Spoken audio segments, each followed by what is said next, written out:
No Saber Direito desta semana, o professor Francisco Braga apresenta o curso de Controle de Constitucionalidade. As aulas trazem o histórico, os controles difuso e concentrado, as ações usadas para verificar a constitucionalidade de leis e atos normativos, além das repercussões externas e do controle estadual. Veja na aula 4.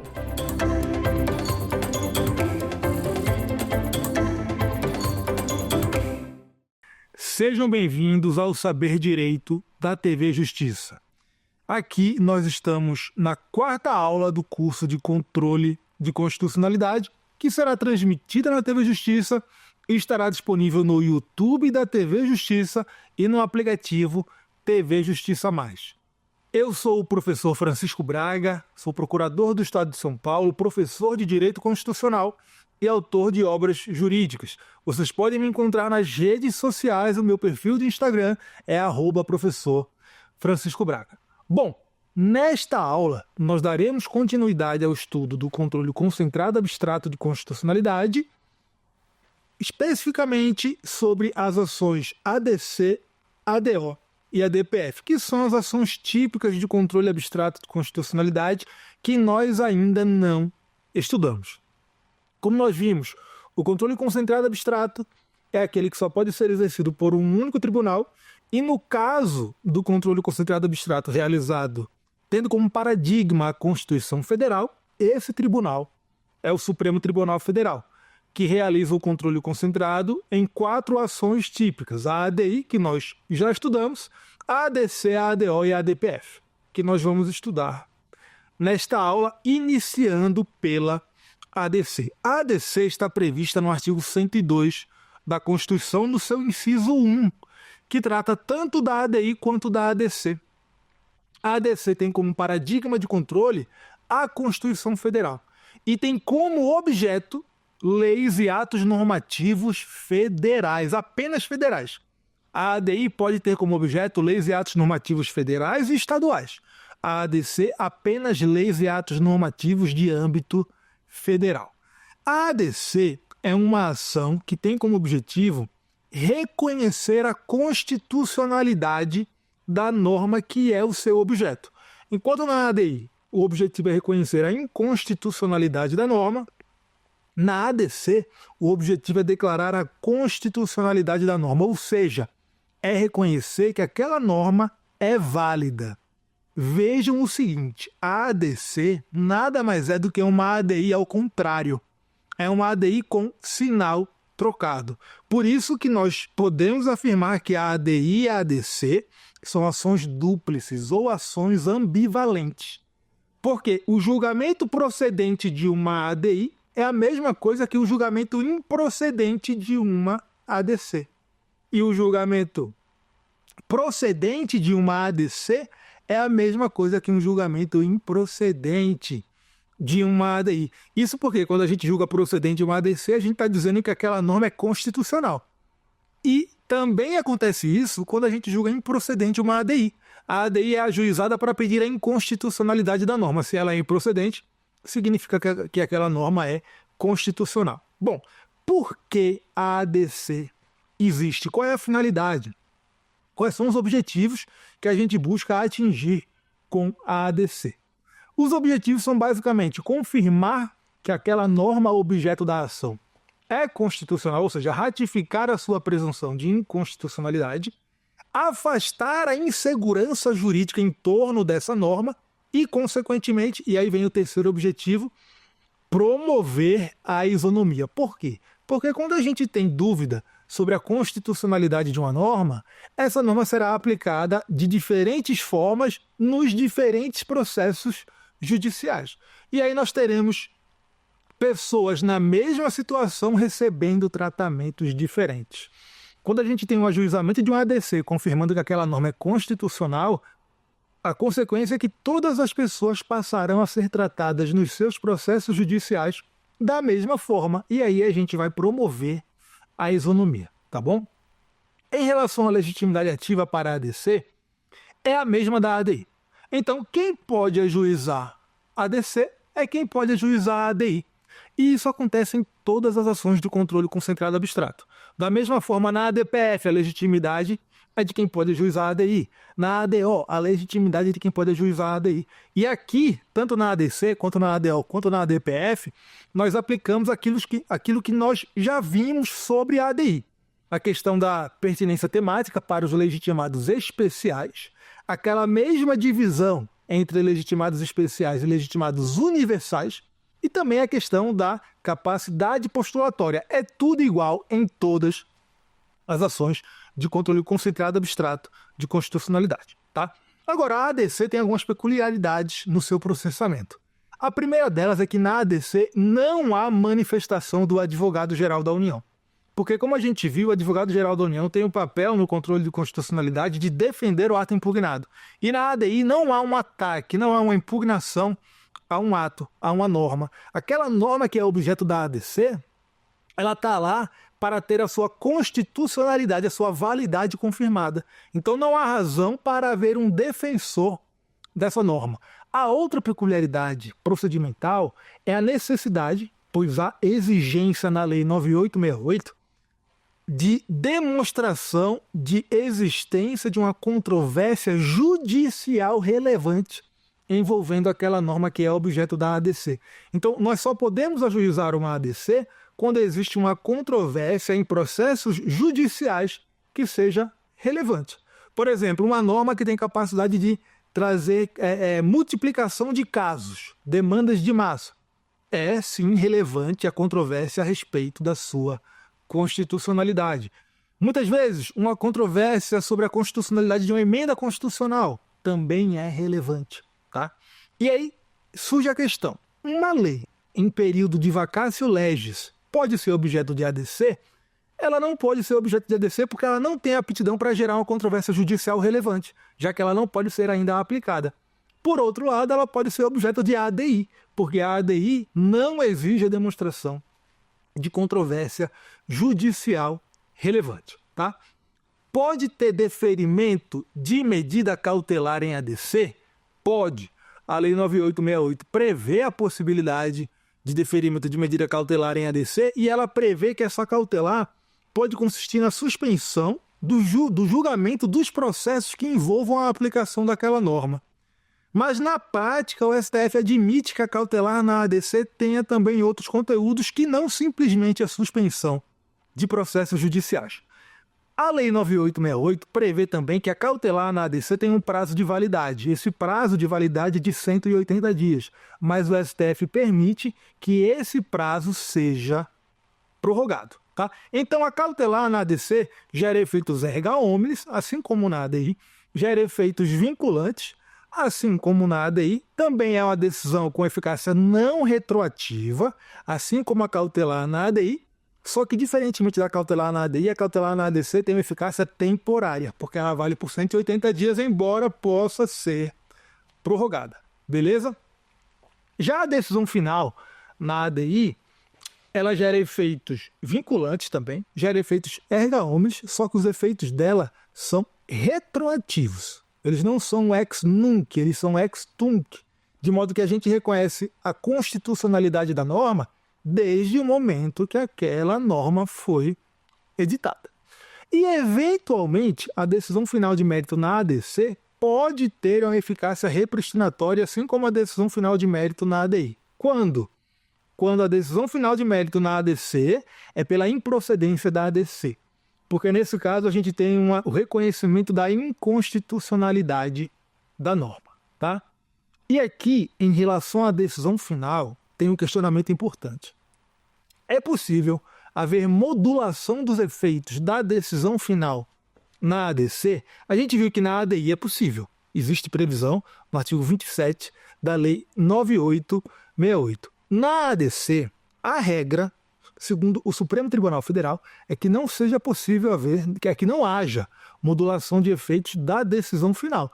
Porque, veja, quando a gente julga uma ADC, a gente está ali, na maioria dos casos, confirmando a constitucionalidade da norma. A ADC é ajuizada para confirmar a constitucionalidade da norma. Então não tem sentido a gente modular os efeitos de um reconhecimento de uma inconstitucionalidade, Porque, em geral, os direitos fundamentais das pessoas interessadas, atingidas por aquela norma, são melhor tutelados quando a gente reconhece a constitucionalidade da norma com eficácia retroativa, desde a data de início de vigência daquela norma. Mas, excepcionalmente, e aí realmente é excepcionalmente, o STF diz que é possível a modulação de efeitos da decisão na ADC. Isso acontece quando nós temos ali situações concretas que já se consolidaram com o passar do tempo, que não podem ser revertidas. Nesses casos, como não tem o que se fazer para voltar ao status anterior, o STF admite a modulação de efeitos. Mas, repito, é uma medida excepcional na ADC. Tá? Agora a gente já pode entrar na ADO. A gente viu a ADC, o que é a ADC, as peculiaridades processuais da ADC e vimos que ela é muito semelhante à ADI, só que ela tem um sinal trocado. Agora a gente vai para a ADO. A ADO é ação direta de inconstitucionalidade por omissão. Então, ela é uma ação de controle de constitucionalidade que tem como objetivo combater omissões inconstitucionais. O objetivo da ADO é reconhecer uma inconstitucionalidade causada pela falta de regulamentação de uma norma constitucional. E essa norma constitucional que é violada por uma omissão é uma norma constitucional de eficácia limitada. Por quê? Porque se a gente for usar aqui a classificação de José Afonso da Silva, nós temos normas constitucionais de eficácia plena, contida e limitada. A norma de eficácia plena tem aplicabilidade imediata, então ela não depende de regulamentação para ser aplicada a casos concretos. A norma de eficácia contida também tem aplicabilidade imediata, embora a sua aplicabilidade possa sofrer restrição.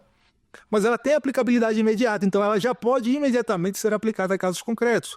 De modo que uma omissão na edição de uma lei sobre aquela norma constitucional não gera uma inconstitucionalidade, já que aquela norma pode ser aplicada a casos concretos independentemente de regulamentação. Agora, no caso das normas de eficácia limitada, elas não possuem aplicabilidade imediata. Elas dependem de regulamentação para serem aplicadas. Por isso, quando há uma omissão na regulamentação dessas normas, é possível que fique caracterizada uma omissão inconstitucional, que é aquela omissão que impede a concretização da Constituição, aquela omissão que viola disposições da Constituição. Então, a ADO é uma ação para combater essas omissões inconstitucionais, assim como o mandado de injunção. Só que o mandado de injunção é uma ação de caráter subjetivo e nela é realizado um controle de constitucionalidade de caráter concreto, tá?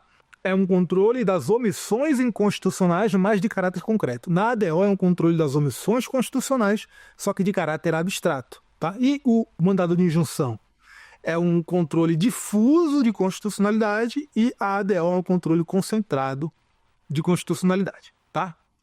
Bom, na ADO, a omissão que é combatida pode ser total ou parcial, e ela pode ser uma omissão legislativa ou uma omissão administrativa.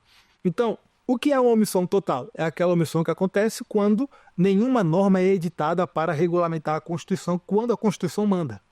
Uma omissão parcial é aquela omissão em que a norma exigida pela Constituição até é editada, só que ela é insuficiente para atender os objetivos da Constituição. Então, ela não tutela adequadamente aquele direito estabelecido na Constituição. A omissão é legislativa quando o Poder Legislativo deixa de criar uma lei que a Constituição manda criar. E ela é administrativa quando um ato administrativo exigido para concretizar a Constituição deixa de ser praticado. Tá? Então, a ADO está prevista no artigo 103, parágrafo 2º da Constituição, está regulamentada na Lei 9868 de 99, e ela tem como objetivo combater omissões inconstitucionais, que podem ser omissões totais ou parciais, legislativas ou administrativas, certo? A legitimidade ativa para a ADO é a mesma da ADI. Tá? Todas as ações de controle concentrado, abstrato e de constitucionalidade têm as mesmas regras de legitimidade ativa. Só que aqui na ADO vale a pena a gente comentar um pouco sobre a legitimidade passiva da ação. Veja, as ações de controle concentrado abstrato de constitucionalidade são processos de caráter objetivo, Então, nelas, nós não temos autor e réu como nós temos nas ações de procedimento comum, em que há uma disputa de interesses entre pessoas. Mas nós temos legitimados ativos, que são quem ajuiza a ação, e nós temos legitimados passivos, que são aqueles que são responsáveis pela edição do ato que é objeto da ação. Na ADO, a legitimidade passiva é de quem é responsável pela edição do ato que não foi editado para concretizar a Constituição. E aí, então, a legitimidade passiva, por exemplo, na falta de uma lei, a legitimidade passiva será do Poder Legislativo. Agora, quando se tratar de uma matéria que é de iniciativa legislativa privativa de algum órgão, privativa de alguma autoridade, a legitimidade passiva será dessa autoridade que não deu início ao processo legislativo. A menos que se trate de um caso de inércia deliberandi, que é aquele caso em que a autoridade responsável por iniciar o processo legislativo deu início ao processo legislativo, mas o poder legislativo está inerte, ele não analisa a matéria. Nesse caso, a legitimidade passiva não será de quem tem a iniciativa legislativa, mas sim da própria casa legislativa. Tá? Então, trazendo um exemplo aqui. Lei que trata de reajuste geral anual de servidor público. De quem é a iniciativa legislativa para essa lei? É do chefe do Poder Executivo. Então, no caso de uma ADO ajuizada para questionar a omissão inconstitucional sobre essa matéria, a legitimidade passiva na ADO é do chefe do Poder Executivo, a menos que ele já tenha enviado um projeto de lei sobre aquilo e seja o parlamento quem esteja demorando para analisar. Beleza? Bom, sobre aspectos procedimentais da ADO, é possível o deferimento de uma medida cautelar?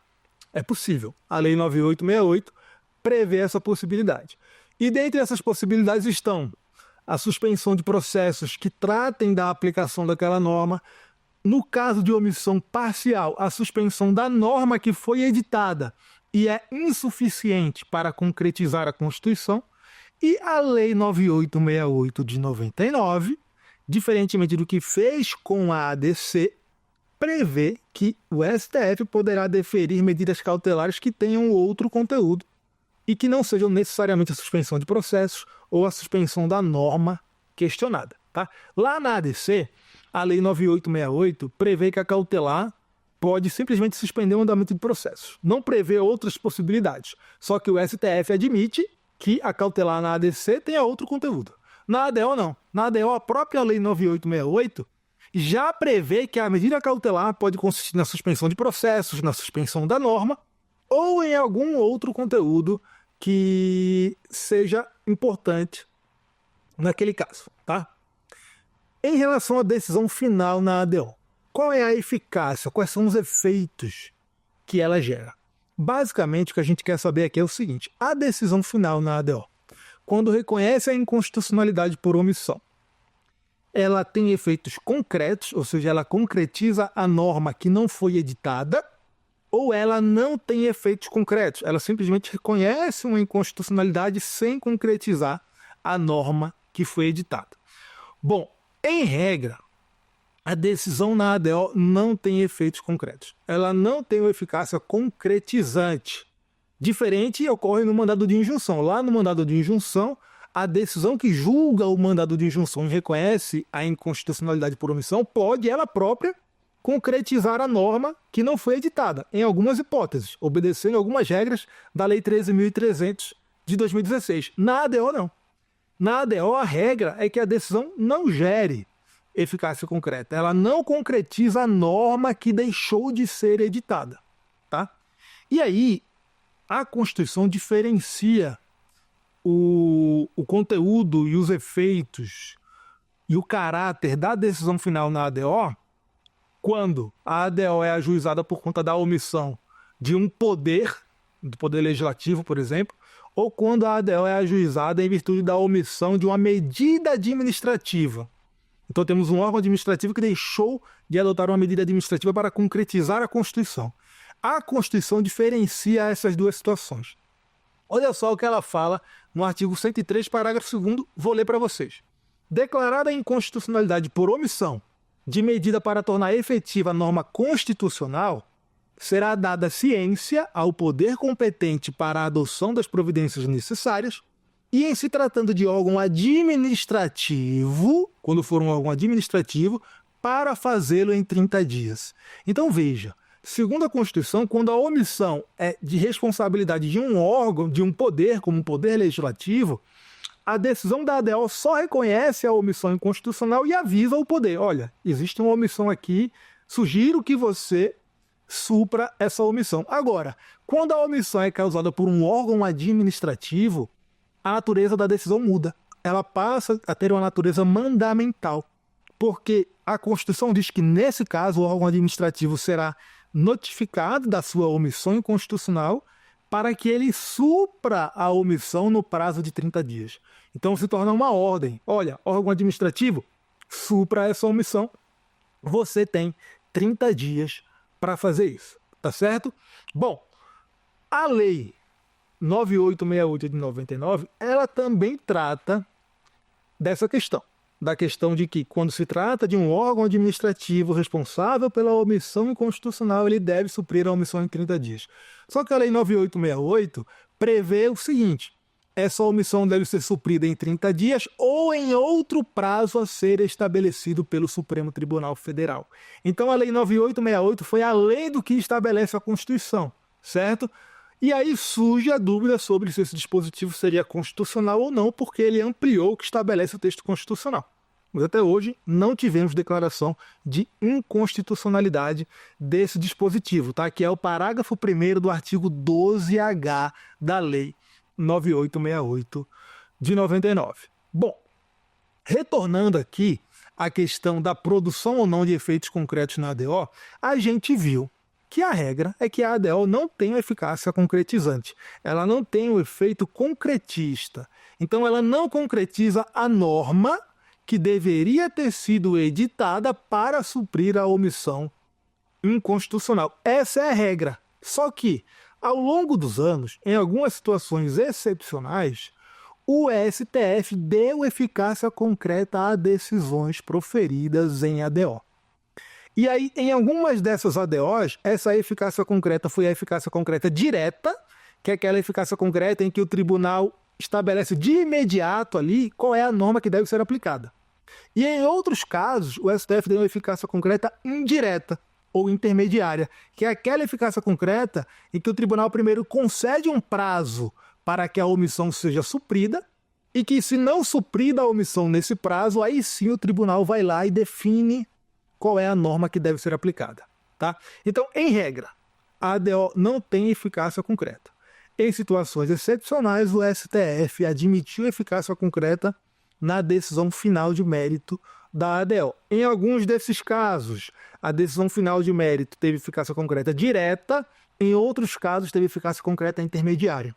Por exemplo, na ADO 26, em que o STF enquadrou as condutas de homofobia e transfobia na lei de racismo, realizando, nas suas palavras, uma interpretação conforme, o que ele fez aí? Ele deu eficácia concreta à ADO e foi uma eficácia concreta direta, porque ele julgou a ADO e enquadrou homofobia e transfobia como racismo. Só que, mais recentemente, por exemplo, na omissão legislativa em regulamentar a licença paternidade, na ADO número 20, julgada em 2023, o STF concedeu um prazo para o Congresso Nacional legislar e falou: olha, se você não legislar nesse prazo, nós vamos estabelecer quais são as regras que se aplicam para a licença paternidade. Então vejam, foram casos em que o STF deu eficácia concreta à decisão da ADO, em um desses casos, eficácia concreta direta, em outro caso, eficácia concreta intermediária. E nós temos alguns outros poucos casos na jurisprudência suprema em que ele deu eficácia concreta à decisão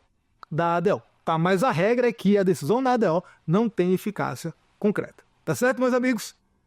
Para finalizar a ADO, duas observações importantes. O STF admite fungibilidade entre a ADO e a ADI, tá? Especialmente quando a ADO está impugnando uma omissão parcial, uma omissão inconstitucional parcial. Porque nesse caso nós temos uma norma editada, mas ela não tutela corretamente aquele interesse constitucional. E aí o legitimado ativo pode ficar na dúvida se seria caso de uma ADI ou de uma ADO por omissão parcial, certo? Agora, o STF não admite fungibilidade entre ADO e mandado de injunção, até porque são ações bem diferentes. A ADO é uma ação de controle concentrado abstrato e o mandado de injunção é uma ação de controle difuso concreto. Tá? Agora a gente parte para a ADPF. A ADPF é a arguição de descumprimento de preceito fundamental.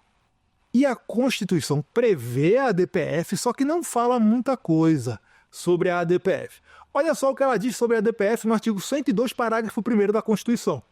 A arguição de descumprimento de preceito fundamental decorrente desta Constituição será apreciada pelo Supremo Tribunal Federal na forma da lei. Então, a Constituição aqui não fala o que é preceito fundamental, não fala também qual é o objeto da ADPF.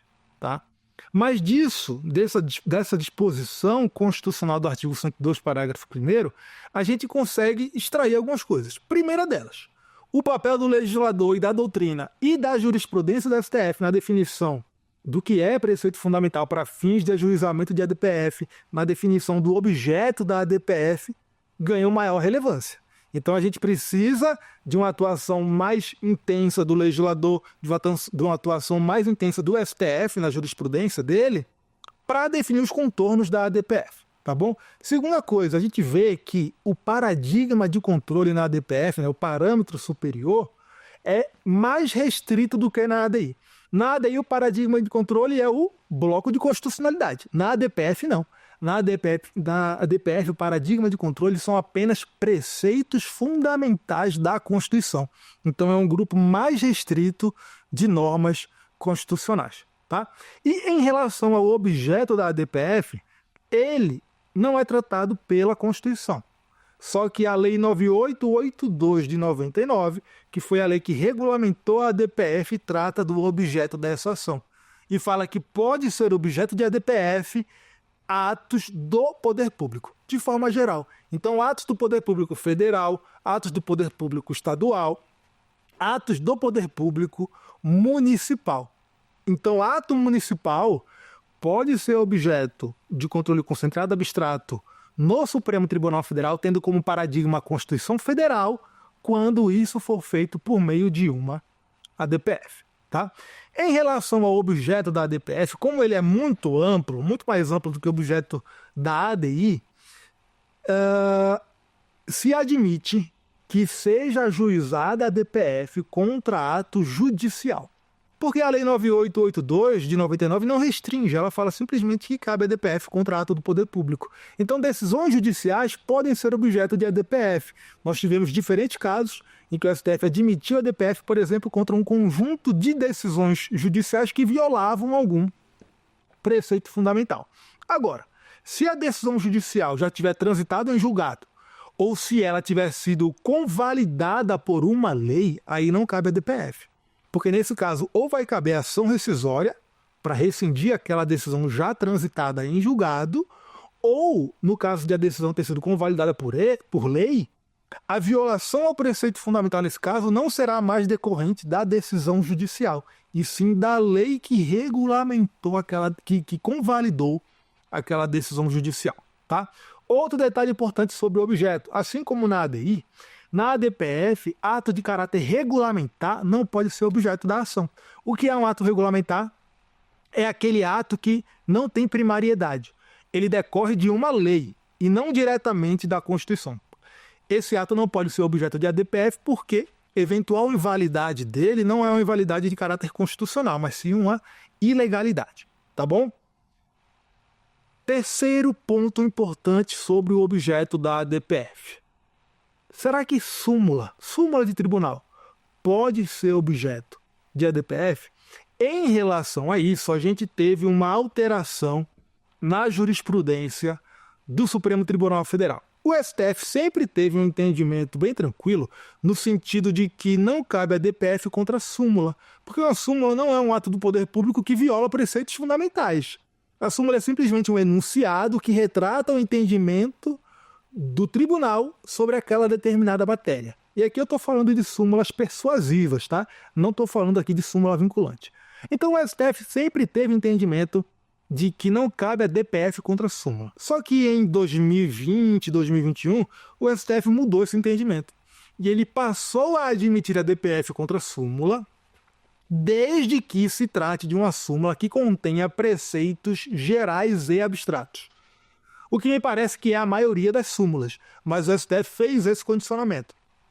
Cabe a DPF contra a súmula quando a súmula tiver preceitos gerais e abstratos. Tá? Outro detalhe sobre o objeto de ADPF. A ADPF pode ser ajuizada para impugnar uma omissão inconstitucional. Então, enquanto a ADO é uma ação que combate omissões inconstitucionais, a ADPF também pode ser ajuizada por conta de alguma omissão do poder público que viola algum preceito fundamental. Isso já foi admitido pelo Supremo Tribunal Federal mais de uma vez. E um quinto debate sobre o objeto da ADPF é o seguinte: será que cabe a ADPF contra veto do Poder Executivo no processo legislativo? E aqui a gente também teve uma mudança de jurisprudência.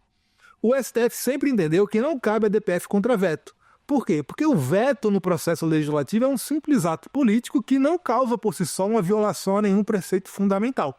Ele está dentro do jogo político do processo legislativo. Só que também por volta de 2020, 2021, o STF trouxe um temperamento a esse entendimento. O STF decidiu que, excepcionalmente, cabe a DPF contra veto quando nós tivermos uma situação teratológica. Nesse caso que o STF julgou, o que a gente teve foi o seguinte: o presidente da República recebeu um projeto de lei e aí ele vetou parcialmente esse projeto de lei e nada falou, não sancionou expressamente, nem vetou a outra parte desse projeto de lei. E aí o que acontece é que decorreram aqueles 15 dias úteis, que são o prazo para o presidente da República sancionar ou vetar o projeto de lei, o prazo estabelecido na Constituição. E depois desse prazo, o presidente da República quis apresentar uma nova manifestação, uma nova mensagem de veto, falando que queria vetar uma parte maior do projeto de lei. Só que nesse caso, o que aconteceu? Como já tinha decorrido o prazo de 15 dias úteis, aquele projeto de lei, na parte que não foi vetado, se tornou lei. Houve uma sanção tácita por decurso de prazo. De modo que o novo veto do presidente da República acabou sendo um veto contra uma lei e não contra um projeto de lei. Então veja, nós tivemos aí um veto que foi apresentado contra uma lei. E aí foi ajuizada uma DPF contra esse veto. E o Supremo disse, olha, em regra, não cabe a DPF contra veto. Essa é a regra. Só que nesse caso aqui nós temos uma situação extraordinária, excepcional, que é teratológica, porque nós temos um veto contra um projeto de lei. Nesses casos teratológicos, cabe a DPF contra veto do Executivo no processo legislativo para afastar essa violação ao preceito fundamental. Beleza?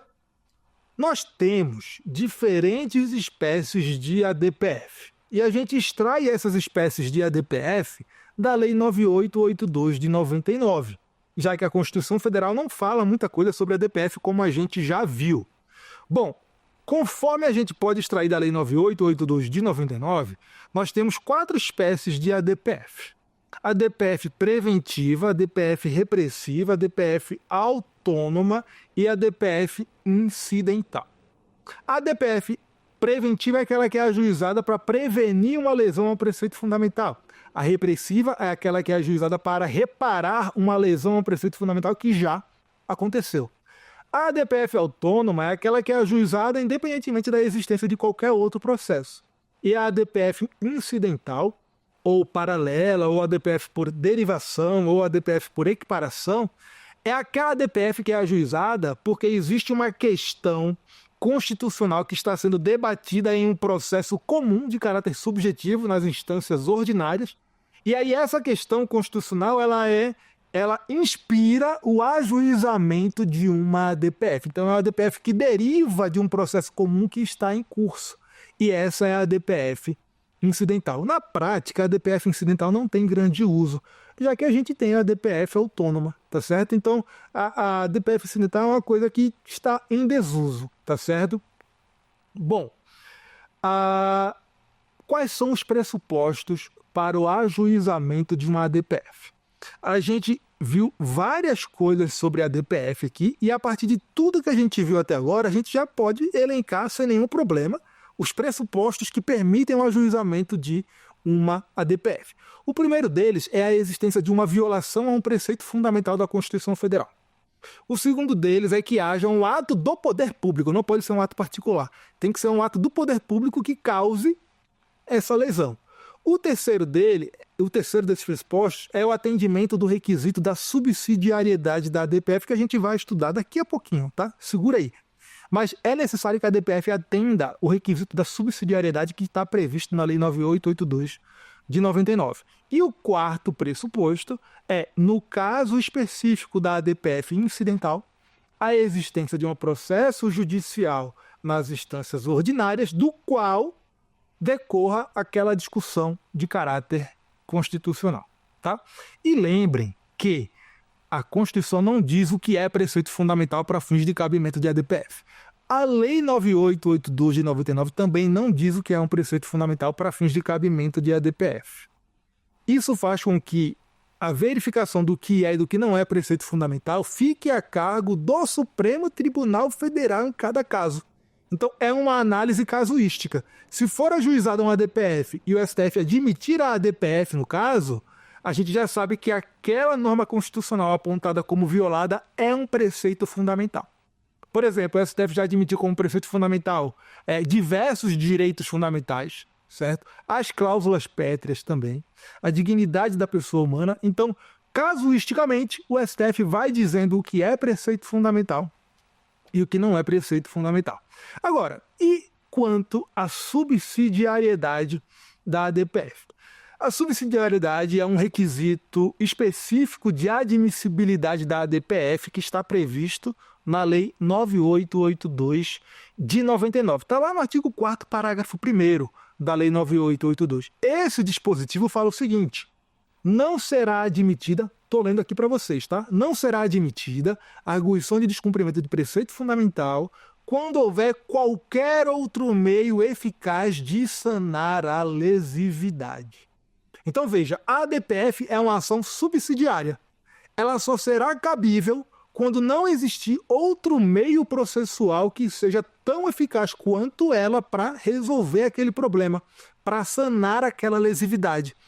E o que é um outro meio eficaz? É um outro meio que tem a mesma amplitude, a mesma imediaticidade e a mesma efetividade da ADPF. São palavras do STF, tá? Mesma amplitude, mesma efetividade e mesma imediaticidade. Se houver outro meio processual que tenha essas características, não cabe a ADPF. Deve-se recorrer a esse outro meio processual.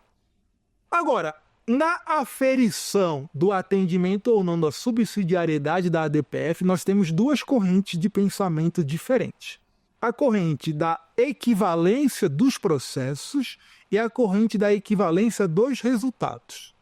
A equivalência dos processos é uma teoria que diz que para verificar o atendimento ou não do cumprimento do requisito da subsidiariedade da ADPF, nós temos que considerar apenas as ações de controle concentrado abstrato de constitucionalidade.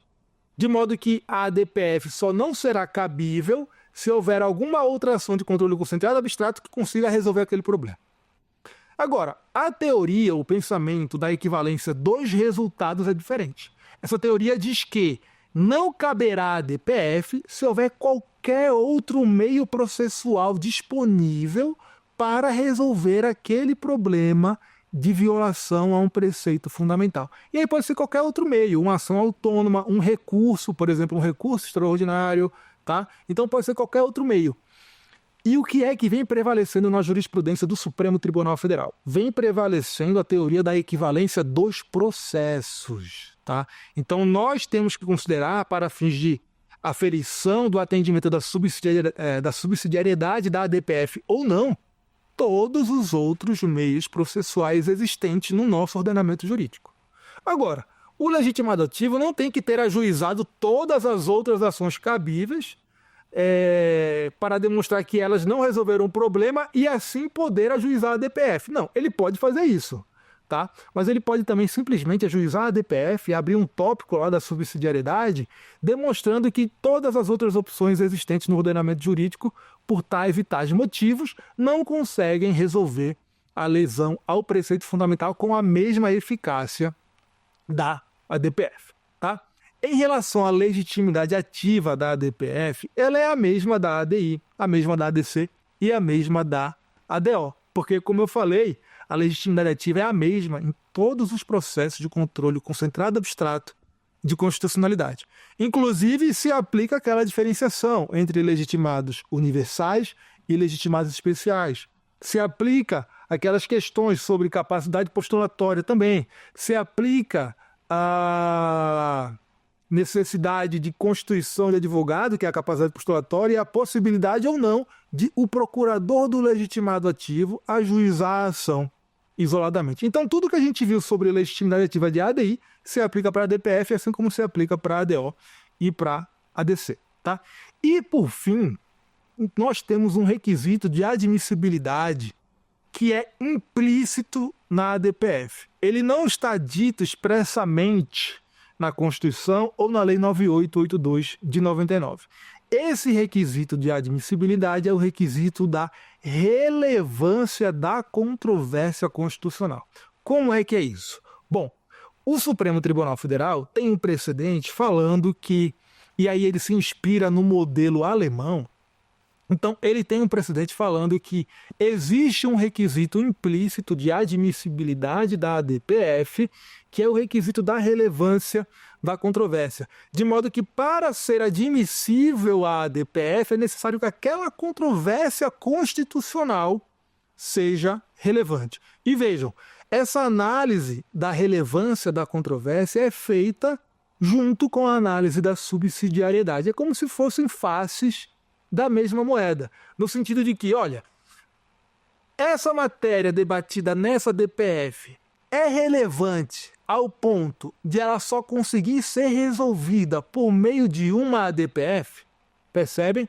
Ou seja, ela é tão importante, ela é tão relevante, que não existe nenhum outro meio processual que seja capaz de resolver a lesão ao preceito fundamental. Então, isso é o requisito da relevância para o cabimento de ADPF e ele já foi reconhecido como existente no Brasil pelo Supremo Tribunal Federal na ADPF número 76. Se vocês quiserem pesquisar, é a ADPF número 76. Tá? E também em relação à ADPF, temos aqui, agora é a última questão que nós temos para trazer, temos a possibilidade de celebração de acordo no bojo de uma ADPF. E isso se estende também aos outros processos de controle concentrado abstrato de constitucionalidade.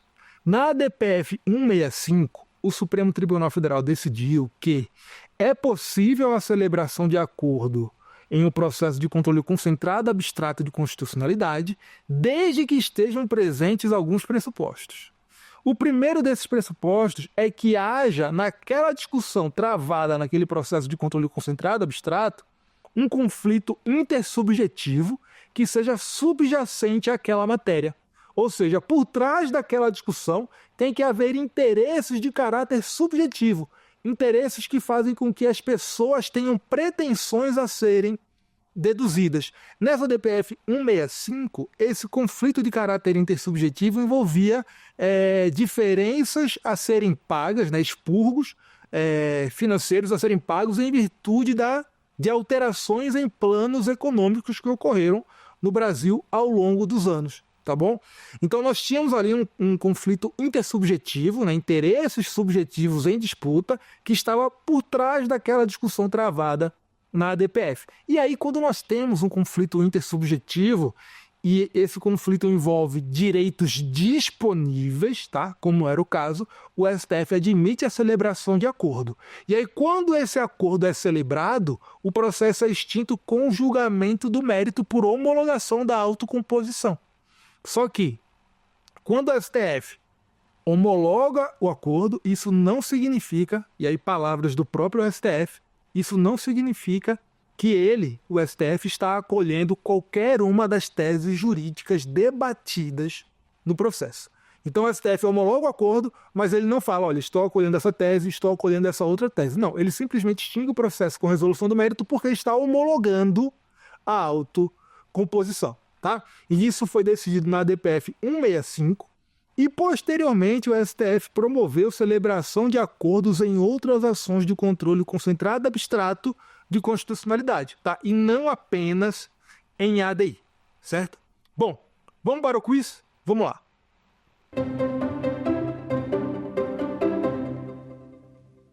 Essa questão fala o seguinte: assinale a alternativa correta sobre a ADC. Item A. A ADC pode ter como objeto lei ou ato normativo estadual. Item B. Assim como na ADI, o AGU participa do processo da ADC. Item C. A ADC pode ser ajuizada pelos mesmos legitimados ativos da ADI. Item D.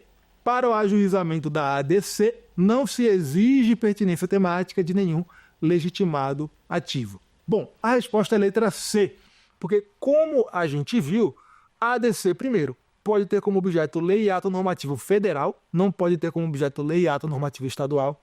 O advogado-geral da União não participa da ADC, porque na ADC a gente não tem impugnação de nenhum ato, de nenhuma norma, e a gente viu que a legitimidade ativa é igual para todas as ações de controle concentrado abstrato.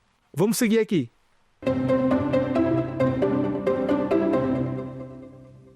Essa questão fala sobre a ADO, assinale a alternativa correta. Item A. A ADO é forma de controle concreto de omissões inconstitucionais. Item B. Na ADO não é possível a concessão de medida cautelar. Item C. A ADO possui uma lista específica de legitimados ativos que não se confunde com a da ADI. Item D. A decisão proferida na ADO pode excepcionalmente concretizar a norma necessária para suprir a omissão inconstitucional. A resposta é letra D, porque como a gente viu, a ADO não é um instrumento de controle concreto de constitucionalidade, é um instrumento de controle abstrato de constitucionalidade e ela tem os mesmos legitimados ativos da ADI e, excepcionalmente, a decisão da ADO pode concretizar a norma que não foi editada, mas, em regra, ela não terá esses efeitos concretos. Seguindo aqui.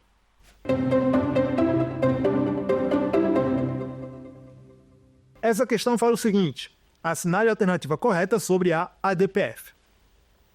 Item A. A ADPF tem os mesmos parâmetros de controle da ADI. Item B. A ADPF pode ser ajuizada para combater omissões violadoras de preceitos fundamentais. Item C. A ADPF não pode ser ajuizada contra decisões judiciais. Item D. A ADPF não pode ter como objeto o ato de origem municipal. A resposta é letra B, porque a gente viu que os parâmetros de controle na ADPF não são os mesmos da ADI.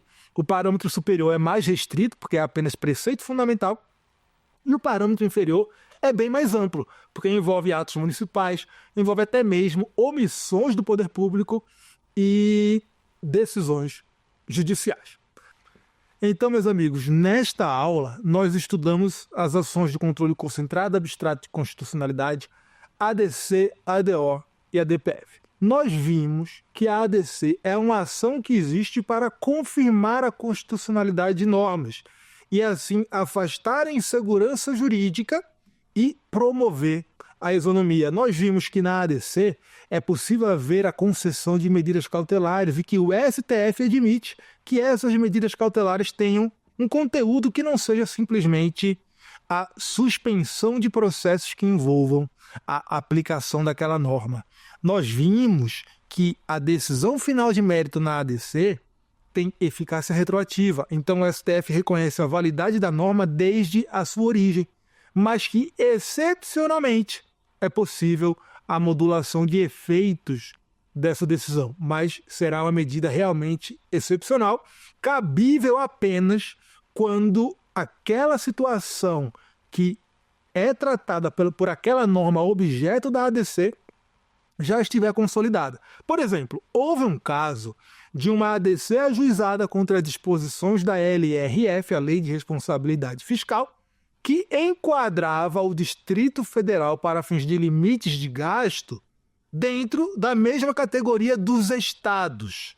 E aí, no âmbito do Distrito Federal, o Tribunal de Contas do DF considerava que, na verdade, isso era inconstitucional e que o Distrito Federal, para fins de limites de gasto, deveria ficar na mesma categoria dos municípios. E aí, alguns anos se passaram, o Distrito Federal realizando os seus gastos, considerando os limites dos municípios.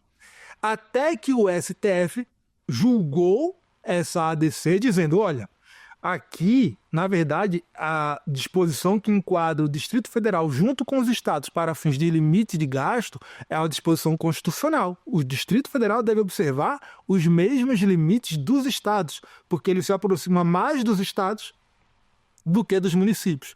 E, nesse caso, o STF declarou a constitucionalidade da norma com modulação de efeitos. Por quê? Porque não tinha mais como voltar no tempo e refazer os gastos dos anos anteriores do Distrito Federal. Então, foi o caso realmente de modular os efeitos da declaração de constitucionalidade. Nós vimos também, meus amigos, a ADO. A ADO, que é uma ação de controle concentrado abstrato que se presta a combater omissões inconstitucionais. Essas omissões podem ser totais, podem ser parciais, podem ser legislativas ou até mesmo de caráter administrativo. E nós vimos que a decisão final na ADO, em regra, não concretiza a norma. Ela não diz qual é a norma que deve ser aplicada para suprir aquela omissão. Apenas excepcionalmente, quando o caso envolve direitos mais sensíveis, quando o caso tem uma maior relevância, é que o Supremo Tribunal Federal atribui uma eficácia concreta à decisão final da ADO. E aí essa eficácia concreta pode ser uma eficácia concreta direta, quando o próprio STF já estabelece de imediato a norma aplicável, e pode ser uma eficácia concreta intermediária, que é aquela que ocorre quando o STF concede um prazo para que seja suprida a omissão, e que, em caso de não ser suprida a omissão, o STF ou algum outro órgão estabelecido pelo STF deve estabelecer a norma aplicável. E nós concluímos a aula falando da ADPF. A ADPF, que é a arguição de descumprimento de preceito fundamental e que não está muito bem delineada na Constituição Federal. A Constituição Federal fala muito pouco sobre a ADPF. Ela fala simplesmente que será cabível a ADPF. E aí ficou para o legislador infraconstitucional o papel de regulamentar e estabelecer melhor os contornos dessa ação, os contornos da ADPF. E lá na lei da ADPF nós vimos que o legislador, na lei 9882 de 99, estabeleceu que o objeto da ADPF é qualquer ato do poder público, e aí pode ser um ato municipal, pode ser um ato estadual, pode ser um ato federal, pode ser até mesmo normas anteriores à Constituição. Nós vimos que o STF admite a ADPF contra omissões inconstitucionais, que o STF admite a ADPF contra decisões judiciais, desde que não tenham transitado em julgado, desde que não haja uma lei que convalidou essa decisão, porque nesse caso a violação ao preceito fundamental decorrerá da lei e não mais da decisão judicial. Nós vimos também que o STF passou a admitir a DPF contra súmula de tribunal, aquelas súmulas persuasivas, desde que se trate de uma súmula com preceitos gerais e abstratos. O STF passou a admitir também recentemente o ajuizamento de ADPF contra veto do presidente, veto do chefe do executivo no processo legislativo, desde que se trate de uma situação teratológica que cause real lesão a um preceito fundamental. Então nós vimos, meus amigos, tudo o que nós tínhamos de importante para ver sobre as ações típicas de controle concentrado abstrato de constitucionalidade. Nós concluímos aqui nesta aula 4 o estudo do controle concentrado abstrato no Supremo Tribunal Federal, e nós concluiremos o nosso curso na próxima aula, a aula 5. Se quiserem me acompanhar nas redes sociais, o meu perfil no Instagram é @professor Francisco Braga. Vejo vocês na próxima aula. Quer dar alguma sugestão de tema para os cursos do Saber Direito? Então mande um e-mail para a gente, saberdireito@stf.jus.br. Você também pode estudar pela internet. Acesse o nosso site radioetvjustiça.jus.br. Ou pode rever as aulas no canal do YouTube, @Rádio e TV Justiça.